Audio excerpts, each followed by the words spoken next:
Vauban est tout à fait partisan de la monarchie et même d'une monarchie despotique. Il écrit lui-même que la meilleure forme de gouvernement est le despotisme.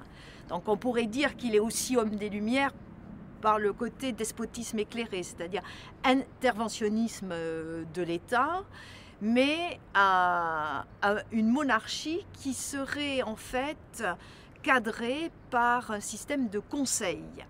Il est favorable à une polysynodie, un gouvernement par conseil qui entourerait le roi, ces conseils étant composés d'hommes avisés, sages, éclairés, et lui se voit très bien membre d'un de ces conseils. Alors il n'est absolument pas hostile au système politique de la monarchie, mais il est critique à l'égard de la politique de Louis XIV.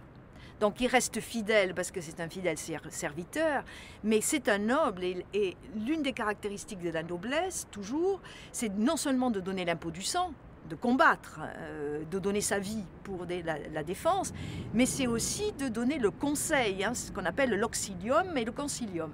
Donc c'est donner conseil et aide au roi. Donc sa fonction, c'est de dénoncer ce que l'on a appelé au XVIe siècle le devoir de révolte de la noblesse. La noblesse a le devoir de se révolter si elle trouve qu'elle est il y a un mauvais gouvernement. Et Vauban reprend en fait ce devoir de révolte qui est un peu archaïque, qui date de fin du XVIe, début du XVIIe siècle surtout, qui était en vigueur à ce moment-là, pour s'opposer à un monarque, mais pour le bien général.